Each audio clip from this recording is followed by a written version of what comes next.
अस्सलाम वालेकुम स्टूडेंट्स, मैं हूं राहुल जहांजेब अपने यूट्यूब चैनल फिजिसिस्ट जहांजेब के साथ। स्टूडेंट्स, आज हम फर्स्ट ईयर फिजिक्स के एक बहुत ही important chapter force and motion को डिस्कस करेंगे एमसीक्यू के लिहाज से। और वो एमसीक्यू आपको कहां हेल्प करेंगे? पीपीएससी, एफपीएससी लेक्चरर फिजिक्स और एफपीएससी एसएसटी में भी मदद करेंगे। इसके साथ साथ आप इससे एमडी कैट में भी मदद ले सकते हैं। तो चलिए हम स्टार्ट करते हैं। सबसे पहले देखते हैं कि रेस्ट और मोशन क्या है। बच्चे फर्ज कर ले मैं आपके सामने खड़ा हुआ और मेरे सामने से एक ट्रेन गुजर के जाती है। उस ट्रेन में जो बंदा बैठा हुआ है वो मेरे लिहाज से मोशन में होगा, क्योंकि वो मेरे लिहाज से अपनी पोजीशन को चेंज कर रहा है और मैं उसके लिहाज से रेस्ट में होऊंगा। अगर मैं उस बंदे के साथ ही ट्रेन में जाके बैठ जाता हूं और ट्रेन मूव कर रही है तो हम दोनों एक दूसरे के लिहाज से रेस्ट में होंगे। तो रेस्ट और मोशन की जो हालत होती है वो रिलेटिव होती है, इंडिविजुअली मेजर नहीं की जा सकती। तो हम कह सकते हैं अगर कोई बॉडी टाइम के लिहाज से अपनी पोजीशन को चेंज कर रही हो तो वो मोशन में होगी, और अगर चेंज ना कर रही हो तो रेस्ट में होगी। ये डिपेंड कर रहा है ऑब्जर्वर के ऊपर। तो इससे नेक्स्ट बात करते हैं। फर्ज कर लें बच्चे, हमने मुल्तान से लाहौर जाना है और मुल्तान से लाहौर जाने के दो रास्ते हैं। एक हम इस तरीके से गए, इस तरीके से गए और यहाँ पे जाके पहुँच गए लाहौर। यहाँ मुल्तान से स्टार्ट लिया हमने और लाहौर जाके पहुँच गए, ठीक है। और एक रास्ता कौन सा है कि हम अगर सीधा मुल्तान से एक लाइन ड्रा करें लाहौर तक, ठीक है। तो ये जो ऊपर वाला हमने फासला तय किया, एक्चुअल पाथ लेंथ, ये कहलाती है बच्चे डिस्टेंस।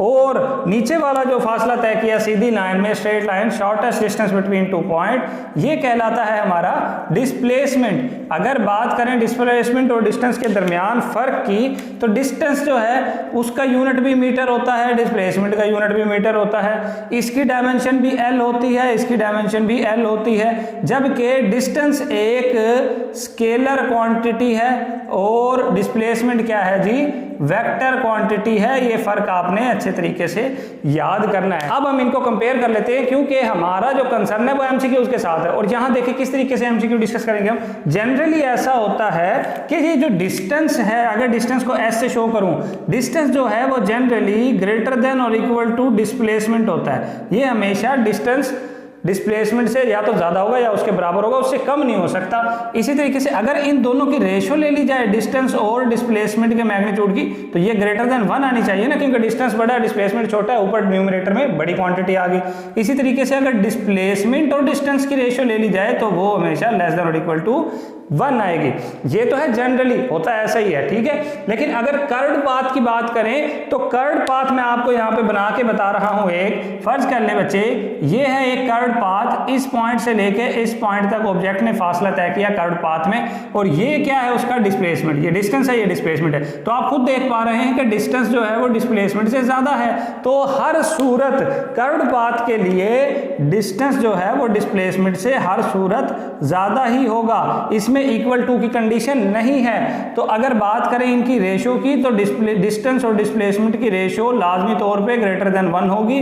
और इसी तरीके से डिस्प्लेसमेंट और डिस्टेंस की अगर रेशो निकाल लें तो वो क्या आनी चाहिए? वो लेस देन 1 आनी चाहिए। अगर लीनियर पाथ की बात करें तो लीनियर पाथ पे तय करता है फासला, वो डिस्टेंस और डिस्प्लेसमेंट दोनों ही बराबर होते हैं, क्योंकि सीधी लाइन में तय किया जा रहा है। इस सूरत में डिस्टेंस और डिस्प्लेसमेंट आपस में क्या होंगे? बिल्कुल बराबर होंगे। और इन दोनों की रेशो किसी भी लिहाज से आप ले लें, वो दोनों क्या आ जाएंगी?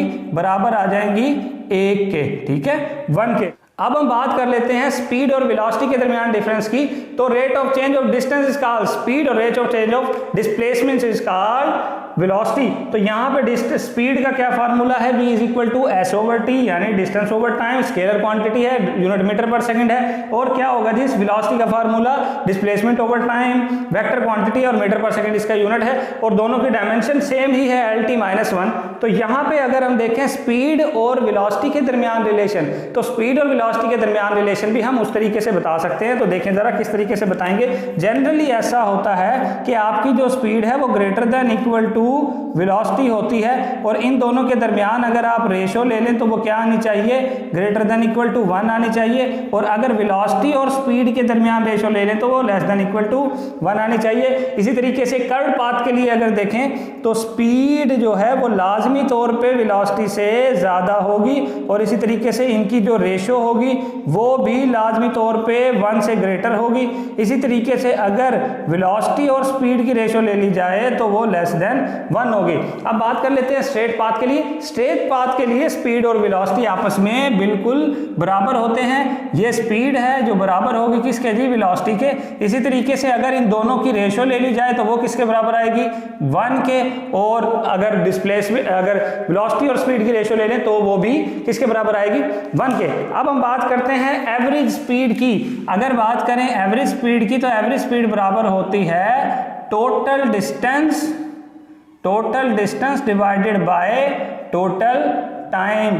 ठीक है, इसी तरीके से अगर हम इंस्टेंटेनियस वेलोसिटी की बात करें तो उसमें हम लिमिट लगाएंगे जिसमें डेल्टा टी अप्रोचेस टू 0 होगा, टाइम बहुत शॉर्ट होगा, शॉर्ट इंटरवल के लिए, और क्या आ जाएगा, delta D over delta T, ये हमारे पास आ जाएगी इंस्टेंटेनियस वेलोसिटी। और अगर कोई बॉडी कांस्टेंट वेलोसिटी से मूव कर रही हो तो उसकी एवरेज स्पीड और इंस्टेंटेनियस स्पीड दोनों आपस में क्या होती हैं, बराबर होती हैं। तो यहाँ पे रिलेशन क्या बन जाएगा, v average is equal to v instantaneous.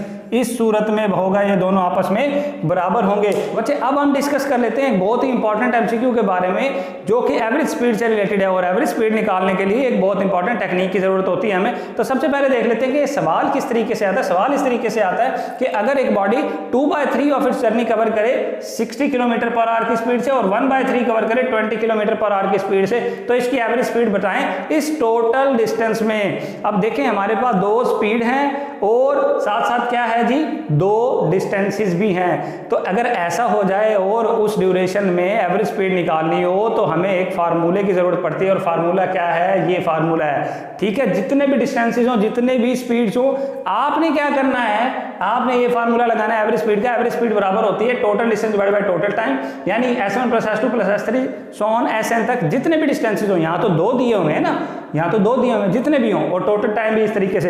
तो 2 के लिए अगर हम बात करें तो 2 के लिए देखें किस तरीके से हम निकालेंगे इसको।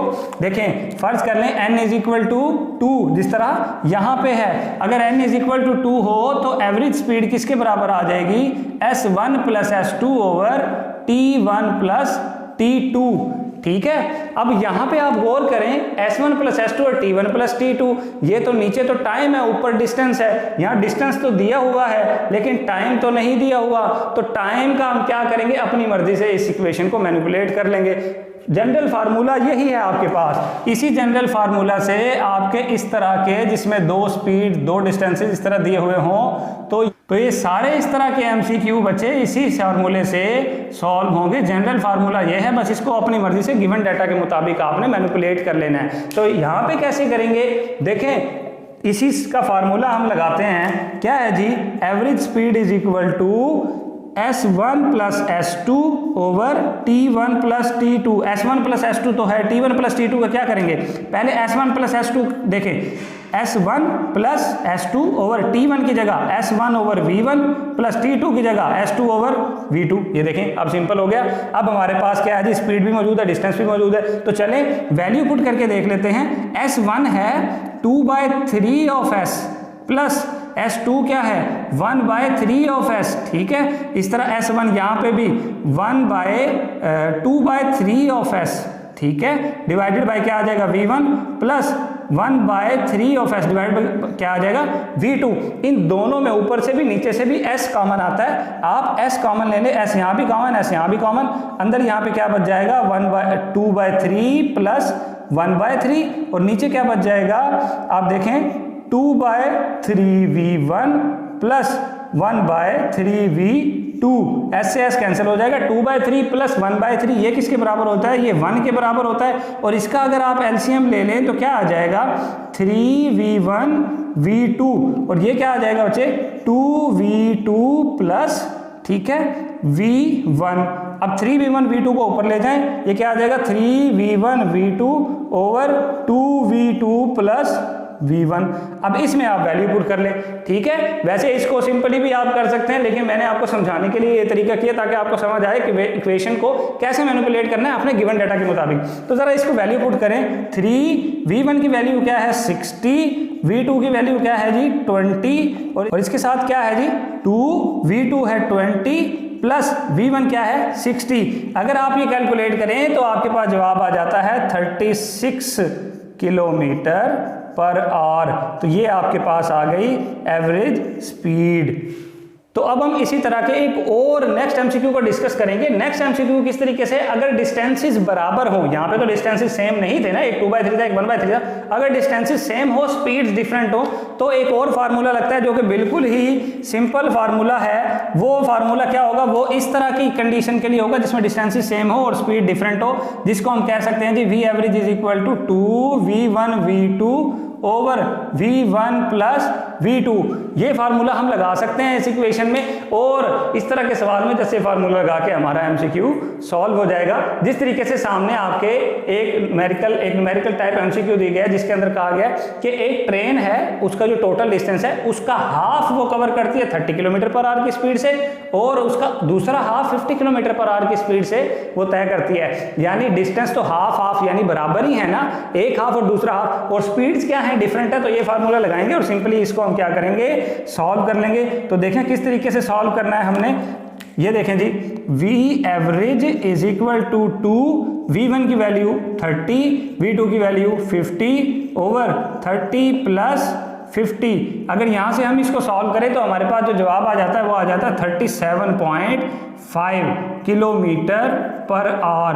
तो ये आपके पास आ गया। इस एमसीक्यू का क्या आंसर आया था, 36 आया था, तो ये 36 लगा दिया, और यहाँ पे क्या आया 37.5, तो 37.5 हमने लगा दिया।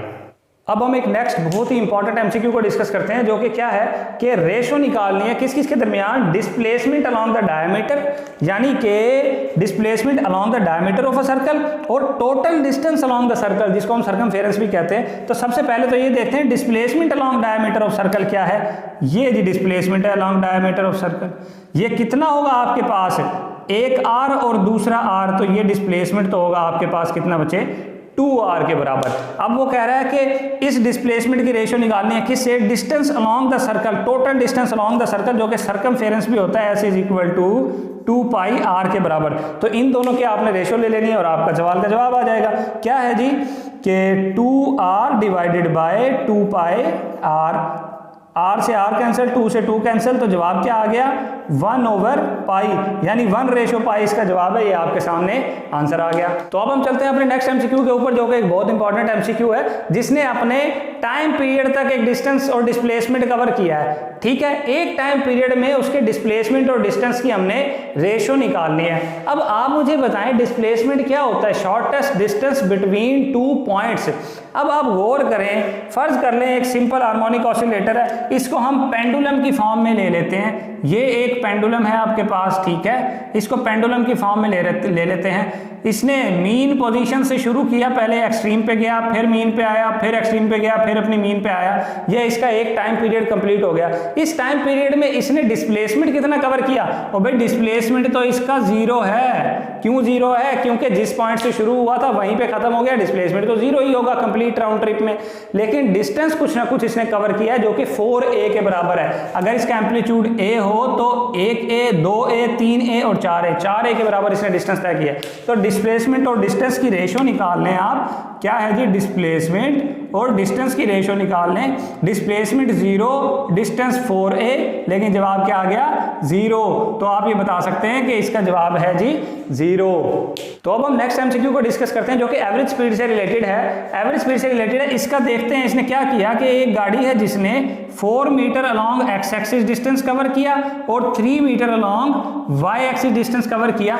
तो इसमें आपने बतानी है इसकी एवरेज स्पीड भी बतानी है और एवरेज वेलोसिटी भी बतानी है। तो जरा देखें एवरेज स्पीड और एवरेज वेलोसिटी कैसे निकालेंगे इसकी, जरा देखें।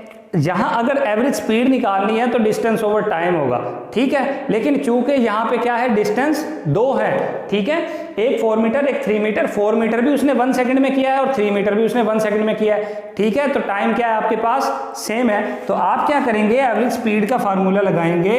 Average speed is equal to S1 plus S2 over T1 plus T2, exactly यही फार्मूला लग रहा है। तो एवरेज स्पीड आपके पास S1 है 4, S2 है 3 डिवाइडेड बाय टाइम क्या है, टाइम 1 सेकंड में उसने 4 मीटर किया था और 1 सेकंड में उसने 3 मीटर किया था।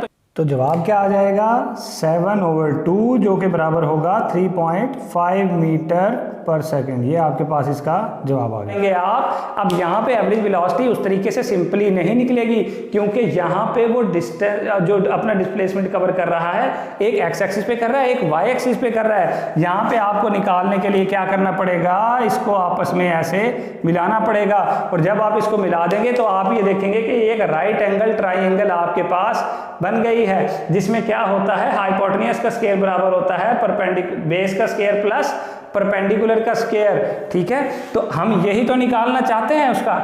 देखें ना, डिस्प्लेसमेंट क्या होगा, डिस्प्लेसमेंट ओवर टाइम निकालना है ना, तो डिस्प्लेसमेंट तो ये है यहां से लेके यहां तक, ये तो डिस्टेंस था ना 4 मीटर और 3 मीटर, इस पॉइंट से इस पॉइंट तक जो शॉर्टेस्ट डिस्टेंस है वो तो ये हाइपोटेन्यूज हमें बता रहा है। अगर हाइपोटेन्यूज को हम पी का नाम दे दें तो यहाँ पे पहले हम निकालेंगे डिस्प्लेसमेंट डिवाइडेड बाय टाइम करेंगे, तो ऊपर तो डिस्प्लेसमेंट होना है ना, ये देखें डिस्प्लेसमेंट का मैग्नीट्यूड ऊपर होना है और नीचे टाइम होना है, टोटल टाइम जितना भी है, ठीक है, टी टोटल। तो जरा देखें डिस्प्लेसमेंट कैसे निकालेंगे हम। डिस्प्लेसमेंट यहाँ पे बेस का स्क्वायर प्लस परपेंडिकुलर का स्क्वायर, 4 स्क्वायर प्लस 3 स्क्वायर, और इसका क्या आ जाएगा स्क्वायर रूट, क्योंकि ये भी स्क्वायर था, ठीक है, divided by time 1 + 1, 4 square plus 3 square कितना हो गया 25 का जो स्क्वायर रूट आ गया कितना 5 डिवाइडेड बाय 2, तो ये आपके पास क्या आ गई जी, आपकी एवरेज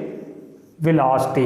तो इस तरीके से आपने एवरेज वेलोसिटी और एवरेज स्पीड निकालने हैं। तो बच्चे इसके हवाले से कोई भी क्वेश्चन, कोई भी सवालात हों तो आपने हमसे कमेंट सेक्शन में भी पूछ लेने हैं, और इसके साथ साथ आप हमें व्हाट्सएप भी कर सकते हैं। तब तक के लिए अल्लाह हाफ़िज़।